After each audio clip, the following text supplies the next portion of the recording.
Bonsoir à tous, bienvenue dans le 20h. Voici les titres de l'actualité de ce samedi soir 8 juin. Demain ce sera le 9 et il faudra penser à aller voter. La libération après des mois de cauchemar pour 4 otages israéliens qui avaient été enlevés le 7 octobre. Parmi eux, il y a Noah Argamani, 26 ans. Son enlèvement sur une moto avait marqué les esprits. On sera en direct d'Ashdod avec vous, Agnès Varamian. Joe Biden et Emmanuel Macron jouent l'accord parfait. La visite d'État du président américain se poursuit ce soir avec un dîner de gala à l'Élysée.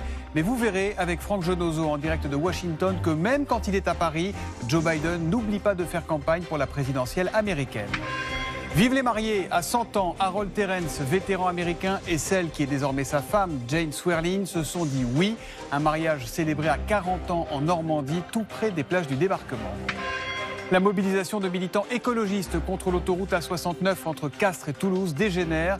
Des centaines de manifestants radicaux et encagoulés s'en sont pris violemment aux forces de l'ordre cet après-midi. Vertige et frissons garantis dans ce journal avec une funambule. Elle s'appelle, regardez, Tatiana Mosio et elle a décidé d'aller au Stade de France par les airs et sans être attachée, s'il vous plaît. Et puis ce sera 20h30 le samedi avec des notes olympiques ce soir, portées hautes elles aussi, entre autres par Luciano Pavarotti. Ils ont vécu 8 mois et 1 jour d'enfer. Et enfin, ils sont libres. 4 otages israéliens ont donc pu être libérés aujourd'hui. Le plus jeune a 22 ans, le plus âgé 41. Et l'autre bonne nouvelle, c'est qu'ils sont en bonne santé. Claire Vérove, Agnès Varamian et Yohann Amiel. La joie et l'émotion, difficiles à contenir. Lorsque viennent ces étreintes si longtemps attendues. La démarche est mal assurée. Ils semblent fatigués, mais ils sont libres. Noah Argamani, 25 ans. Almog Merjan, 21 ans. Andrei Kozlov, 27 ans. Et Shlomi Ziv, 40 ans. Ces 4 otages retenus par le Hamas ont été libérés par l'armée israélienne. Merci d'avoir ramené mon fils auprès de moi. Auprès de nous. Tous avaient été enlevés le 7 octobre dernier lors de l'attaque au festival de musique Nova. À l'hôpital où ils sont pris en charge, leurs amis crient leur soulagement de les revoir en vie. Almog va bien. Il sourit, il rit, il pleure. Il libère toutes les émotions qu'il a contenues pendant 240 jours en captivité. C'est l'armée israélienne qui est allée les libérer à Nuseirat, dans le centre de Gaza. L'opération a été menée en plein jour pour, dit-elle, surprendre le Hamas. Les soldats ont simultanément pris d'assaut 2 immeubles d'habitation où ils affirment que les otages étaient retenus parmi des familles de civils et des gardes. Ils fuient l'enclave en embarquant depuis cette plage, direction Israël. L'armée israélienne a annoncé avoir perdu 1 soldat dans l'opération et reconnu qu'une centaine de Palestiniens avaient été tués. Depuis plusieurs jours, les frappes israéliennes se concentraient dans cette zone de Gaza, tuant de nombreux civils. Mes 2 cousins ont été tués, 2 autres ont été grièvement blessés. Ils n'avaient rien fait de mal. En réponse à cette opération, ce soir le Hamas prévient, si l'État hébreu pense pouvoir gagner par la force, il se fait des illusions. Et autre illustration du soulagement tout à l'heure en Israël. Regardez, ça s'est passé sur une plage de Tel Aviv. Un maître nageur qui annonce la bonne nouvelle à toutes les personnes présentes. Et écoutez, message salué par des sourires, par des cris de joie et par quelques applaudissements. Parmi ces 4 otages, on l'a vu, un visage nous est un peu plus familier que les autres. C'est donc celui de Noah. Noah Argamani, cette jeune femme qui, le 7 octobre, était devenue, bien malgré elle, le symbole de la barbarie des terroristes du Hamas. Son portrait, signé Laurence Naon, Yohann Amiel et Clément Legros. Ils attendaient ce moment depuis 245 jours. Enfin libre, Noah Argamani peut se blottir dans les bras de son père. C'est dans ce véhicule du gouvernement israélien que les retrouvailles ont eu lieu. Emmenée à l'hôpital, la jeune femme de 25 ans revoit une partie de ses proches. Noah va bien, très bien. Elle est magnifique et heureuse. J'adresse des milliers de merci à tous ceux qui ont contribué à sa libération. Son visage terrorisé avait bouleversé le monde entier. Sur ces images, on la voit kidnappée sur une moto par des hommes du Hamas et séparée de son petit ami. C'était le 7 octobre dernier, lors de l'attaque du festival de musique électro auquel elle participait. Depuis ce jour, elle était devenue l'une des figures des otages israéliens.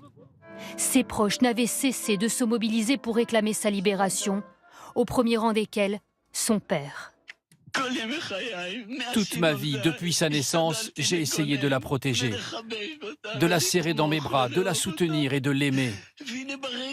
Et maintenant, je n'ai aucun moyen de la soutenir, de la contacter pour lui dire « Noah, tout ira bien ».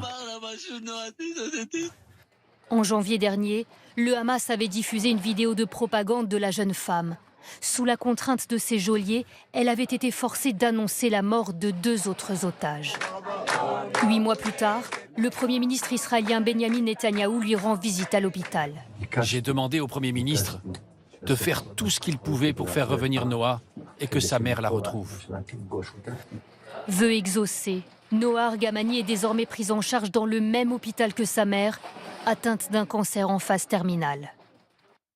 Et une précision justement, tout à l'heure dans le journal de 13h, nous avons annoncé par erreur que la maman de Noah, dont on sait qu'elle est très malade, était décédée. Ce n'est pas le cas, vous l'avez entendu, une regrettable erreur que nous vous prions de bien vouloir excuser. Ces libérations d'otages sont une petite respiration, un petit espoir au milieu du chaos qui règne dans la bande de Gaza. Et on va retrouver notre correspondante en Israël, Agnès Varamian. Bonsoir Agnès, vous êtes ce soir à Ashdod, qui est une ville portuaire située à mi-chemin entre Tel Aviv et Gaza. Est-ce que politiquement, Agnès, on peut parler d'une victoire, entre guillemets, pour Benjamin Netanyahou, le Premier ministre israélien, Premier ministre qui est de plus en plus contesté, y compris chez lui? Oui, effectivement, Thomas, outre la joie qu'il partage bien sûr avec les Israéliens, le Premier ministre Netanyahou a bien compris le bénéfice politique qu'il pouvait tirer de cette opération. Cet après-midi, il est allé voir les 4 ex-otages, alors qu'en fait, depuis 8 mois, il refuse de rencontrer les familles des captifs. Et puis autour de lui, on dit que cette opération valide ce qu'il défend depuis le début de la guerre, c'est-à-dire que seule la pression militaire peut ramener les otages à la maison. Mais alors attention, ce soir, à Tel Aviv, comme tous les samedis, il y a encore des centaines de milliers de personnes dans les rues pour exiger la démission de Netanyahou, pour exiger aussi qu'il accepte le cessez-le-feu proposé par Joe Biden. Les familles qui disent, écoutez, cette libération nous donne de l'espoir, mais il ne faut pas imaginer que les 120 captifs vont rentrer avec des opérations militaires spectaculaires. En tous les cas, je peux vous dire, Thomas, que ce soir à Ashdod, le débat dans les familles est relancé. Faut-il arrêter la guerre ou faut-il la continuer pour sauver le reste des otages? Merci beaucoup à vous Agnès Varamian en direct d'Ashdod. Et rappelons qu'on est toujours sans nouvelles, aucune nouvelle, des 2 franco-israéliens qui sont, semble-t-il, encore détenus dans la bande de Gaza, Ohad Yahalomi et Ofer Calderon. Il reste au total 120 otages là-bas. Un peu de légèreté à présent, et ça va nous faire du bien. Dans la vie, c'est bien connu, on ne sait jamais quand l'amour va débarquer. Ce qui est sûr, c'est qu'il n'y a pas d'âge pour être heureux. La preuve avec Harold Terrence, cet Américain de 100 ans qui a aidé à nous sauver en 1944 et qui a dit yes à sa jeune amoureuse de 96 ans. Ça s'est passé tout à l'heure en Normandie, forcément. Odile Landvague et Yannick Sanchez. À 100 ans, le vétéran Harold Terrence pouvait-il imaginer vivre en Normandie l'un des plus beaux jours de sa vie? Lui, qui participait au jour le plus long. Je ne me suis jamais senti aussi bien de toute ma vie. C'est le meilleur moment de mes 100 années sur Terre. Le 6 juin 1944, l'opérateur radio n'avait que 20 ans lorsqu'il guidait dans le ciel français les pilotes américains. Il a choisi de revenir pour s'unir à Ginny Swerling, 96 ans, comme pour panser les blessures d'une guerre dont certains se souviennent encore. J'ai dormi dans des tranchées juste avant le 6 juin. Et maintenant, c'est beau de les voir revenir dans nos terres.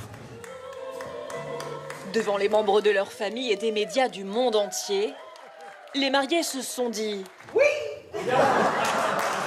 L'amour n'a pas d'âge. En voici la preuve ultime. Maintenant, tu es mon mari. Alors, pour en connaître le secret, nous avons rencontré les jeunes mariés à la veille du grand jour.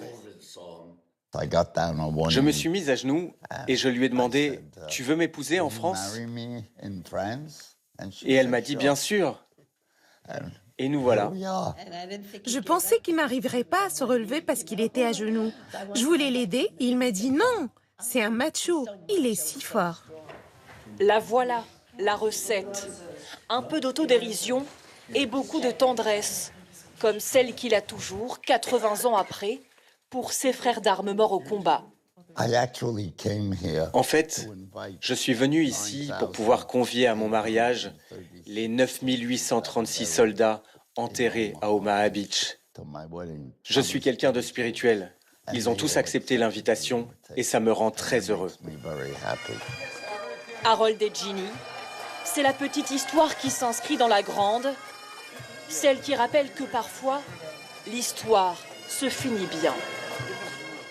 Et on espère être là pour leur noce d'or. Autre Américain à Paris, cette fois, c'est Joe Biden, qui poursuit jusqu'à demain sa visite d'État en France. Et comme il n'y a pas d'amour, mais seulement des preuves d'amour, il a eu le droit à la totale tout à l'heure. Descente des Champs-Élysées, garde républicaine et tous les fastes de la République avant un dîner à l'Élysée ce soir. Et regardez qui est là. Ce sont nos tourtereaux du jour, Harold et Jeanne, arrivés main dans la main en fin d'après-midi au palais de l'Élysée. Caroline Motte. Photo des couples présidentiels avant le dîner de gala. Joe Biden a droit à tous les honneurs. Tapis rouge et 270 convives pour célébrer l'amitié franco-américaine. De quoi afficher une entente parfaite entre les deux hommes. Plus tôt dans la journée, devant la presse, Emmanuel Macron a salué la loyauté du président américain et leurs visions qui se rejoignent. Sur les guerres aujourd'hui qui endolorissent le cours du monde, sur les grands sujets internationaux comme sur la relation bilatérale, nous avons à cœur avec le président Biden d'avancer sur une feuille de route commune. Parvenir à un cessez-le-feu à Gaza, faire pression sur l'Iran pour éviter l'escalade, mais aussi fournir un soutien sans faille à l'Ukraine, Joe Biden s'y est une nouvelle fois engagé. Les États-Unis se tiennent fermement aux côtés de l'Ukraine. Nous nous tenons aux côtés de nos alliés et de la France. Je le répète, nous ne nous déroberons pas. Entente sur le plan international, mais sujet plus sensible sur le plan économique avec l'IRA. Un plan d'aide massive accordé à l'industrie verte américaine qui pourrait nuire au marché européen. Mais rien qui puisse ternir l'image d'une relation revenue au beau fixe entre la France et les États-Unis. Emmanuel Macron a multiplié les égards pour cette première visite d'État de Joe Biden. Cérémonie et défilé militaire à l'Arc de Triomphe, ravivage de la flamme et défilé aérien dans le ciel de Paris. Une complicité affichée par le chef de l'État qui entend bien continuer à jouer un rôle majeur sur la scène internationale. Cette visite de 4 jours de Joe Biden en France est la plus longue à l'étranger pour lui depuis qu'il a été élu président des États-Unis. Mais il n'oublie pas, Joe Biden, qu'il est aussi un président en campagne pour son éventuelle réélection le 5 novembre prochain. Bonsoir Franck Genozo, vous êtes en direct de Washington, tout près d'ailleurs de cette Maison-Blanche que vont se disputer Trump et Biden. Comment cette visite de Joe Biden chez nous est-elle vécue, est-elle racontée chez vous aux États-Unis, Franck ? Alors vous savez Thomas, ici actuellement on voit tout sous l'angle de la présidentielle de novembre prochain et Joe Biden a d'ailleurs fait de cette visite officielle en France une étape cruciale de sa campagne. Il se pose en défenseur de la démocratie, il se pose en opposant numéro 1 de Vladimir Poutine, sous-entendu tout cela pour échanger avec le possible retour de Donald Trump. Et ce message, il va le marteler, Joe Biden, jusqu'au bout. Demain, il se rendra dans un cimetière de soldats américains tués pendant la Première Guerre mondiale dans les Ardennes. En 2018, Donald Trump, alors président, avait refusé de se rendre dans ce cimetière, officiellement à cause de la pluie. Mais un journal américain avait par la suite révélé que l'ancien président ne souhaitait pas, je cite, honorer des soldats qu'il considérait comme des losers, des perdants. À l'époque, la Maison-Blanche avait vigoureusement nié ces propos, mais on voit bien le gain politique que Joe Biden a attiré de cette visite hautement symbolique demain dans les Ardennes. Merci beaucoup à vous, Franck Genozo, en direct de Washington. Notez que Jill Biden est de retour à Paris ce soir. L'épouse du président américain arrivée en France mercredi, qui est retournée aux États-Unis jeudi pour pour assister au procès de son beau-fils Hunter Biden, avant de revenir donc pour repartir demain. Ça fait sans doute des miles, mais ça ne fait pas un très bon bilan carbone, tout ça. La préservation de l'environnement, c'était au départ précisément ce qui a réuni des milliers de manifestants dans le Tarn. Ils ne veulent toujours pas entendre parler de la construction de l'autoroute A69 entre Castres et Toulouse. Et parmi eux, quelques centaines d'éléments très radicaux venus, entre guillemets, pour casser du flic. Nathalie Pérez, Muriel Lassaga et David Bress. Un véhicule de gendarmerie au milieu des flammes. Le face-à-face est tendu. Depuis le début de l'après-midi, une centaine de Black Blocs harcèlent les forces de l'ordre à coups de mortiers d'artifice et autres projectiles. Plus de 1500 policiers et gendarmes sont mobilisés pour cette manifestation interdite par la préfecture. Pourtant, depuis hier, ils sont entre 3 et 5 000 venus de toute la France pour s'opposer à la construction de l'autoroute A69 qui reliera Castres à Toulouse. Un week-end de contestation pour ces militants écologistes qui ont installé leurs tentes tout près du tracé de l'autoroute et qui comptent bien faire stopper ce chantier débuté il y a 1 an. Une grande partie de ces parcelles, dont celle-ci, pourrait un jour être recouverte de bitume, dans cette grande tentacule qui est autour de l'autoroute A69. Une manifestation qui se voulait pacifique, avec des actions comme ce tracteur qui ensemence les parcelles, symbole de la réappropriation des terres. Nous, le message qu'on porte inlassablement, c'est qu'on protège, on veut que les terres agricoles soient protégées, restent des terres agricoles. On va continuer de lutter jusqu'au bout, d'autant plus que plus on rend cette construction difficile, plus le gouvernement va réfléchir à 2 fois pour les prochaines structures autoroutières. En fin de journée, les affrontements se sont durcis. Environ 800 personnes étaient encore sur le terrain, parmi elles essentiellement des manifestants radicaux et des Black Blocs venus en découdre avec l'autorité. Selon la préfecture, le bilan encore provisoire fait état de 3 blessés légers, un CRS et 2 gendarmes. À ce stade, aucun dégât majeur n'est à déplorer. Le mouvement de contestation devrait se poursuivre dans la soirée et demain, toute la journée. Pour nombre de restaurateurs parisiens, ce n'est pas de la colère, mais une inquiétude qui monte à mesure qu'approche l'échéance olympique, car ceux qui se trouvent à proximité des sites vont devoir démonter leurs terrasses, sans parler des QR codes indispensables aux clients pour venir jusqu'à chez eux. Bref, ils redoutent un flop olympique. Jules Longchamp et Lara Péquez. 15 millions de visiteurs attendus, des flux de spectateurs en continu et par mesure de sécurité, des terrasses fermées. Cet été, avec les JO, dans certaines zones de Paris, les tables en extérieur des bars, restaurants, brasseries seront bannies, chaque jour d'épreuve. Près des sites olympiques, ici en rouge. Stupéfaction chez les commerçants, comme ici, au pied de l'aréna de Bercy. Sur la terrasse éphémère, j'ai 55 places. La petite terrasse, là, 25 places. Sans terrasse, Christophe Labro craint de perdre 80% de son chiffre d'affaires cet été. J'avais prévu de prendre des extras pour cet été, pour les JO. Donc là, c'est la douche froide. Aux abords des stades, les terrasses cloisonnées resteront autorisées. Par contre, celles à l'extérieur sur le trottoir ou éphémères sur plancher devront remballer. Des restrictions qui suscitent chez certains Parisiens l'incompréhension. C'est naze. Parce qu'en fait, c'est le seul endroit, c'est le seul exutoire pour les Parisiens pour pouvoir respirer. Je comprends qu'ils soient un peu drastiques sur la sécurité. Mais donc, ça ne me choque pas. Hier, en réunion publique, face au préfet de police, les commerçants concernés ont demandé des explications. QR code, terrasse menacée, pour eux, trop de restrictions. Il y en a qui donnent un QR code pour pouvoir boire un café tel jour à telle heure. Ben, ça n'a pas de sens pour nous. Ce que vous dites, c'est qu'effectivement, on va pouvoir rentrer dans la zone, aller boire un café, personne n'est problème. Ok ? Ça revient à ça. Ça ne peut pas fonctionner comme ça, je suis désolé. D'autres exigent des indemnisations. Il peut y avoir des préjudices qui sont liés directement aux décisions que je prends. Les règles, elles sont fixées. Il y a des indemnisations quand il y a un préjudice anormal et spécial. Et donc tout ça, on verra après les Jeux. Selon les autorités, 6% des terrasses à Paris devront partiellement fermer.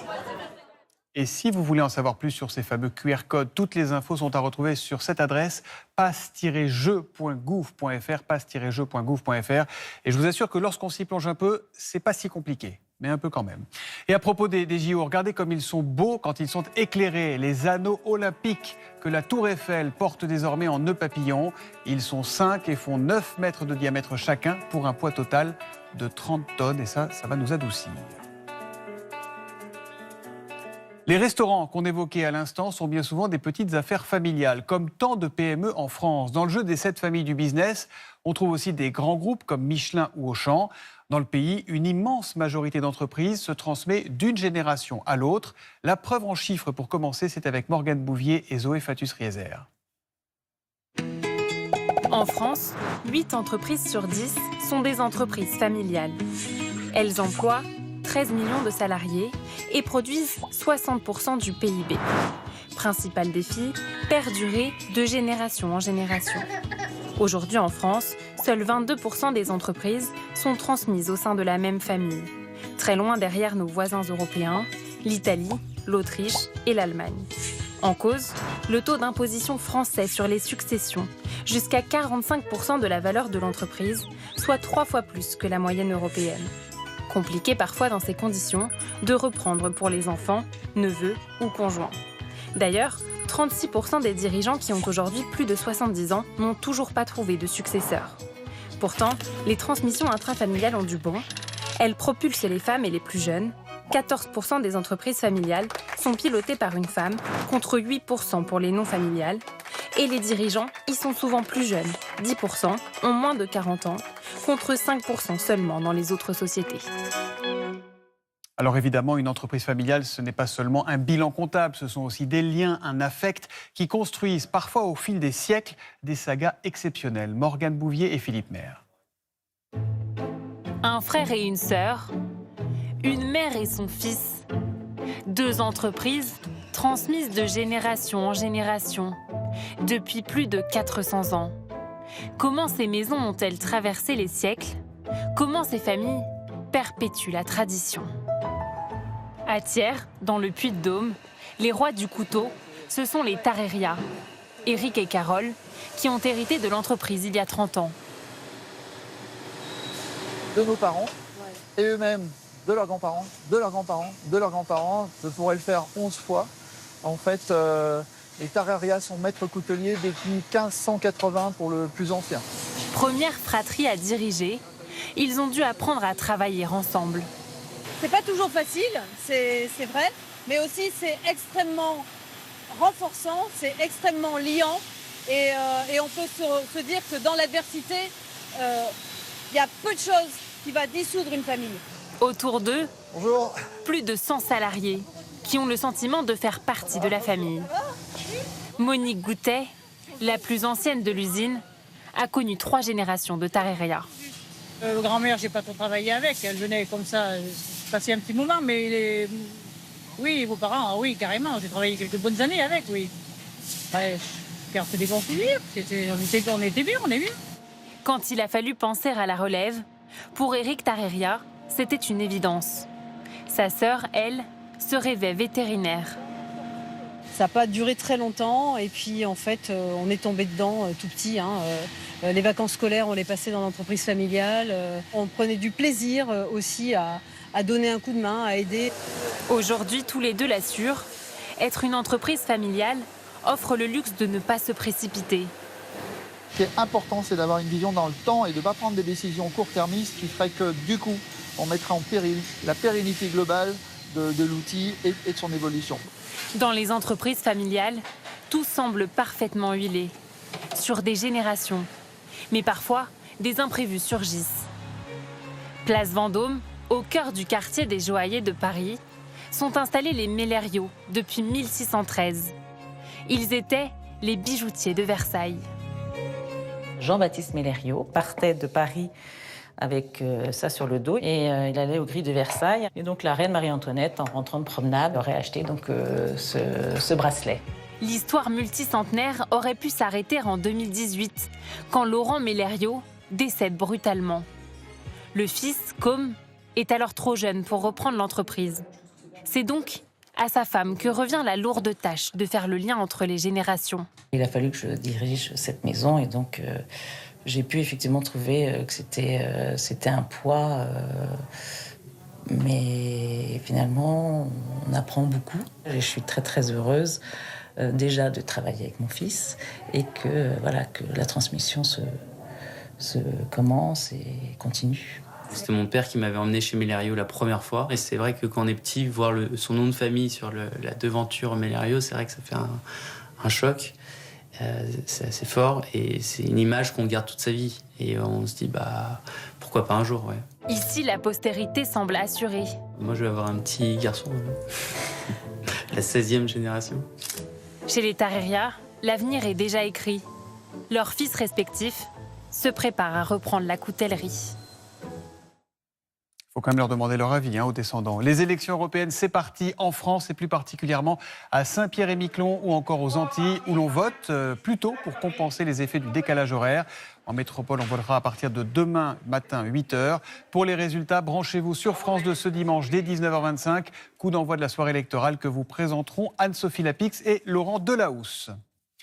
En bref, et non sans émotion, on a appris cet après-midi la disparition de Christophe Deloire. Il était depuis 2012 le secrétaire général de Reporters sans frontières, une ONG qui se bat pour la liberté de la presse dans le monde. Il avait aussi été nommé délégué général des États généraux de l'information fin 2023.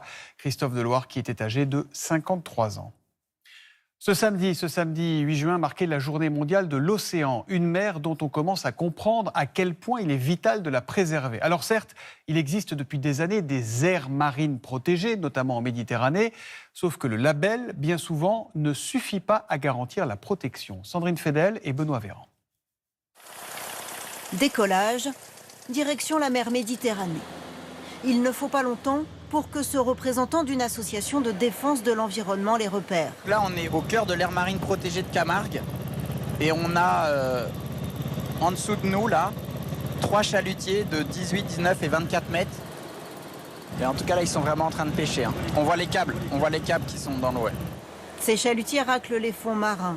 Une pêche tout à fait légale, aucune infraction ici.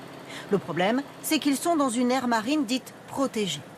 Voici la carte recouvrant ces zones et voici les chalutiers qui les ont sillonnés, 70 000 heures l'an dernier. Là, ce qu'on voit, c'est tout à fait légal parce que le gouvernement refuse de mettre en œuvre les recommandations scientifiques internationales. On a devant nous l'illustration même de l'hypocrisie de la protection dite à la française qui consiste à laisser des chalutiers opérer au cœur même des aires marines protégées françaises. Nous avons sollicité une interview du gouvernement pour comprendre cette autorisation, sans succès. Car selon une étude du CNRS, si 60% de la Méditerranée française est couverte par des aires marines protégées, les seuls endroits où la pêche est interdite sont ici en orange les zones de protection forte, soit 0,1% de superficie pour protéger la biodiversité, des confettis. Nous voici justement sur l'un de ces petits sanctuaires, au cœur du parc marin de la Côte Bleue. Aucune pêche depuis 40 ans. Les équipes suivent l'évolution de la diversité marine. Celle-là, elle est pleine, donc on s'est mouillé par là. On va aller regarder là sur les roches, le tombant, les gorgones et le poisson. Tablette à la main, ces scientifiques comptent. Une seule langouste en 95, 32 aujourd'hui. Le rouget est 4 à 5 fois plus gros qu'à l'extérieur de la zone protégée. Le serrant écriture était totalement absent des comptages au début. Depuis, ses effectifs progressent. Des poissons plus gros et plus nombreux. En été, on peut voir les sards en grande quantité ou encore les saupes. L'effet parc, c'est que quand on va être dans la réserve, on va avoir 7 fois plus de poissons qu'ailleurs. C'est à partir du moment où on régule les activités suffisamment dans une zone, la vie reprend et on va avoir donc une explosion. Une explosion de vie, bienvenue pour les pêcheurs locaux. Sur le port de Carreau, ils ont eux-mêmes participé à créer une zone de protection forte. Comme Hervé Gouvernier, ils se sont privés d'une partie de la mer où capturer le poisson. Et on ne peut pas le pêcher. Mais tant mieux pour eux et tant mieux pour nous. Pourquoi ? Pourquoi ? Parce qu'il est tranquille pour se reproduire, donc il peut faire ses petits tranquilles. Après, il fait sa vie, il sort du parc, parce qu'il n'y a pas de barrière, il n'y a rien. Il sort du parc et nous, on est à la sortie du parc. Et tout ce qui veut bien se mettre dans les filets, on le ramasse. Comme chaque soir en cette période, avec son employé, il va poser ses filets pour attraper des dorades. C'est incroyable les dorades qu'il y a. Alors je sais pas si c'est que grâce au parc, mais c'est incroyable les dorades qu'on pêche maintenant, comparé à il y a 20 ans. Moi j'ai fait des pêches fin octobre-novembre exceptionnelles. Des pêches de dorades exceptionnelles, comme moi j'ai jamais fait dans ma carrière. Concilier la pêche et le vivant grâce à des protections fortes dans les aires marines, une solution prônée par les scientifiques mis en péril par certaines pratiques. Ces points bleus, ce sont des gros bateaux de pêche qui coupent leur GPS. Grâce à des images satellites, ce chercheur en a même détecté là où il ne pensait pas en trouver. Ce sont quelques bateaux ici qui sont illégaux du fait qu'ils n'ont pas de balise GPS. Et qu'en plus, ils sont à l'intérieur de la réserve. On ne sait pas s'ils sont en action de pêche, mais ce sont des navires industriels de plus de 15 mètres qui sont non équipés de balises alors qu'ils sont obligés de le faire et qui en plus sont à l'intérieur d'une réserve intégrale. Traquer une potentielle pêche illégale, interdire certaines pratiques dans les aires marines, un défi, alors que le gouvernement s'est engagé à atteindre les 5% de protection forte en mer Méditerranée d'ici 3 ans. Et on sait désormais que les océans se sont réchauffés d'1 degré depuis qu'on prend leur température. Ça peut paraître assez peu, mais une océanographe prend l'image de la fièvre. C'est comme si on passait de 38 à 39 de fièvre. On se sent tout de suite beaucoup moins bien. Dans quelques semaines, le Stade de France va accueillir les exploits olympiques des meilleurs athlètes du monde. Ça, on commence à le savoir. Mais dès aujourd'hui, il a vu débarquer par les airs une athlète qui conjugue performance sportive et artistique et surtout qui n'a pas peur de prendre de la hauteur. Olivier Lenouza, Mathieu Régnier et Sarah Lerche. Amuse-toi, c'est ça bien. Un terrain de jeu digne d'un site olympique. Funambule, quand j'entends ce mot, je vois tout de suite ma petite fille qui dit « ma maman est funambule ». La funambule, qui déambule au Stade de France. Le Stade de France, j'ai dit ah, c'est mythique, c'est un endroit qui a une certaine prestance. Une traversée de 250 mètres à 20 mètres de hauteur, sans aucune attache. Tatiana Moshio-Bogonga, l'artiste et son balancier. L'équilibre se trouve dans le mouvement. On est dans une terre qui tourne. Tout est toujours en mouvement. Et on a envie de figer les choses pour se sentir en sécurité. Mais en vrai, on ferait mieux de danser. Loin du sol. Pourtant jamais seul. Relié à 60 cordes tenues par des bénévoles, assurer en permanence la tension du fil. On se contente de mettre notre poids pour maintenir le fil. C'est elle quand même qui fait une bonne part du travail. À 7 ans, en Normandie, la fillette aperçoit une funambule. Sa vie bascule. De Paris à Prague, dans les plus belles villes du monde, c'est elle qui attire les regards. Plus de 30 ans à jouer dans l'espace. La première traversée sur le fil, c'est elle qui le dit un peu dans quel état je suis, quel contact j'ai avec la corde. Et ce que j'aime dans ce balancier, c'est qu'à partir du moment où je le tiens dans ma main, c'est comme si je savais qu'il ne m'arriverait rien. Souvent, on dit que le balancier, il y a ton âme à l'intérieur. L'âme et la vie qui ne tiennent qu'à un fil. En cas de doute, seulement 5 secondes pour réagir, s'asseoir et s'accrocher. Il a un baudrier qui a été fait sur mesure. Et du coup, à n'importe quel moment sur le trajet, je peux m'asseoir, m'arrêter. Je sors ma longe de sécurité et c'est en ce sens que les décolletés, des fois, c'est hyper pratique. Et j'ai juste à poser ça, assis sur le fil. Tout sauf une tête brûlée, elle l'affirme. Connaît le danger, ne prend aucun risque. C'est une belle image, rêver ensemble. Et fait de son art une leçon de vie en toute modestie. Ça m'a permis de me rendre compte qu'on avance pas à pas. On peut arriver là-haut et prendre place dans le monde, en fait. Parce que c'est pas juste marcher sur un fil, en vérité. C'est se sentir légitime. Et ça, c'est beaucoup plus fort que tout le reste. Tatiana Moshio-Bogonga tisse avec son fil son chemin. Fragile équilibre, libre. Libre et époustouflante. Elle aussi plane ce soir. Il faut dire que la Polonaise Iga Świątek a survolé la finale dames de Roland-Garros cet après-midi. Victoire 6-2, 6-1, expédiée en à peine 1 heure et 8 minutes face à l'Italienne Jasmine Paolini. Voilà pour la balle de match. Demain, il ne fallait pas arriver en retard. La finale homme verra s'affronter l'Espagnol Carlos Alcaraz et l'Allemand Alexander Zverev. Et ce sera à suivre en direct sur France 2 à 15h. Elle a la coupe, elle est contente, elle est fière et elle a raison. Et une fois qu'on a dit jeu, set et match, on passe le relais à Laurent Delahousse. C'est 20h30 le samedi. Très bonne soirée à tous.